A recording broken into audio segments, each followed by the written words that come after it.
اعوذ باللہ من الشیطان الرجیم بسم اللہ الرحمن الرحیم السلام علیکم ورحمۃ اللہ وبرکاتہ ناظرین، آئیے آج آپ کو میں دعا کے آداب و شرائط کے بارے میں بتاؤں گی۔ پچھلے ویڈیو میں میں نے دعا کی فضیلت کے بارے میں بتایا تھا۔ آج آپ کو میں دعا کے آداب و شرائط کے بارے میں بتاؤں گی کہ دعا کے آداب و شرائط کیا ہیں۔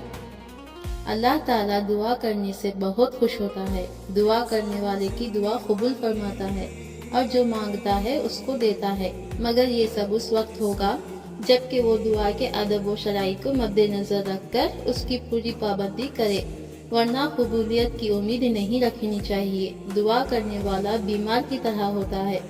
بیمار اگر تندرستی چاہتا ہے تو اس کے لیے دوا کے ساتھ پرہیز کرنا اور نقصان دینے والی چیزوں سے بچنا ضروری ہے۔ اگر دوا کرتا رہا اور پرہیز نہ کیا تو صحت یابی مشکل ہو جائے گی۔ اسی طرح دعا کرنے والا اگر چاہتا ہے کہ میری دعا مقبول ہو تو اس کے لیے مندرجہ ذیل شرائط کی پابندی ضرور کرے۔ آپ نے ارشاد فرمایا کہ اللہ تعالیٰ نے ہر بیماری کے لیے شفا نازل فرمائی ہے۔ قرآن مجید و حدیث شریف سے یہ بخوبی ثابت ہو چکا ہے کہ قرآن مجید تمام جسمانی بیماریوں کے لیے باعث شفا ہے۔ اللہ تعالیٰ فرماتا ہے، قرآن مجید کو مومنوں کے لیے رحمت و شفا بنا کر اتارا ہے۔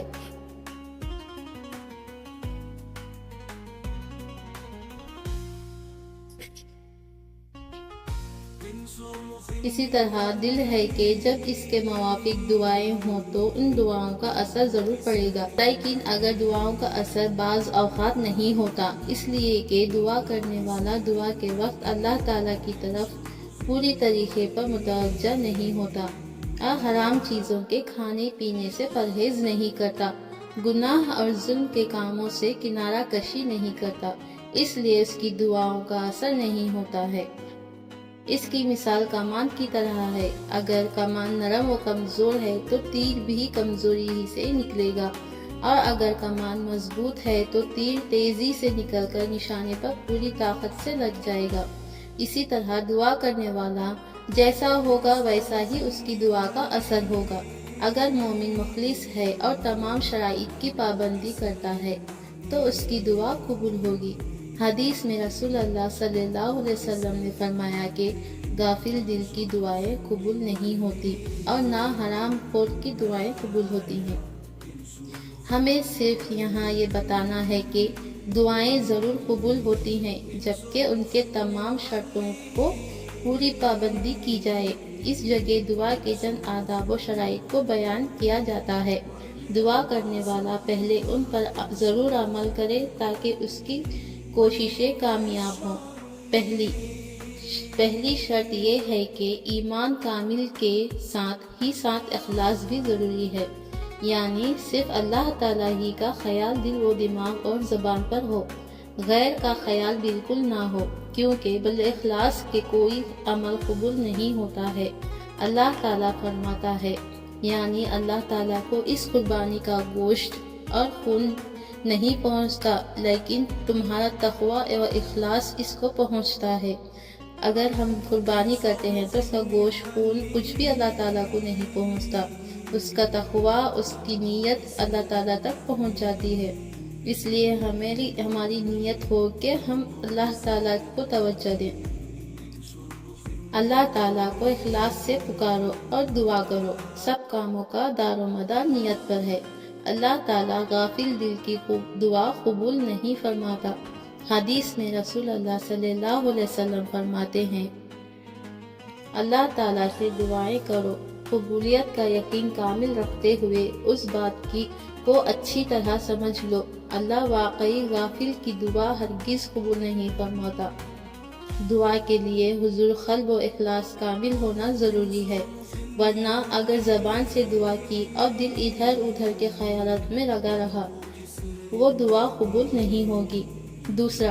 دوسری شرط یہ ہے کہ کھانا پینا پہننا وغیرہ حلال و پاکیزہ کمائی کا ہو۔ اگر حرام کی آمیزش ہوئی تو دعا قبول نہیں ہوگی۔ حدیث میں رسول اللہ صلی اللہ علیہ وسلم فرماتے ہیں، پرگندہ سر اور گرد آلودہ آدمی لمبا سفر کرتا ہے، دونوں ہاتھ آسمان کی طرف اٹھا کر اے میرے رب کہہ کر دعا کرتا ہے، حالانکہ اس کا کھانا پینا پہننا حرام طریقوں سے ہے اور حرام ہی سے اس کی پرورش ہوئی ہے، تو اس کی دعا کس طرح قبول ہوگی؟ یعنی اس کی دعا قبول نہیں ہوگی۔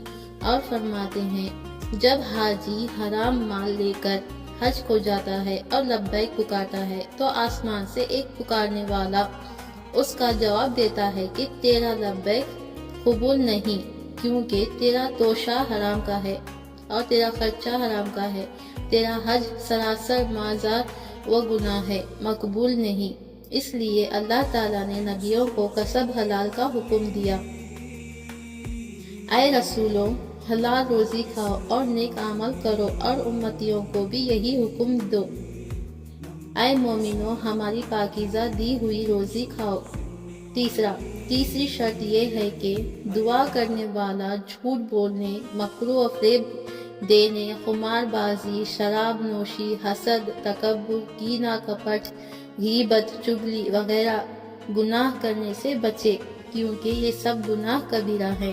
قرآن و حدیث میں ان کی بڑی برائی بیان کی گئی ہے، اس لیے ہمیں خیال رکھنا چاہیے کہ ہمارا دل بھی گواہی دے اللہ کو، صرف زبان سے کہنے سے نہیں، دل کو بھی گواہی دینا ہوگا کہ اللہ ایک ہے، اللہ ہی سے صرف مانگنا ہے۔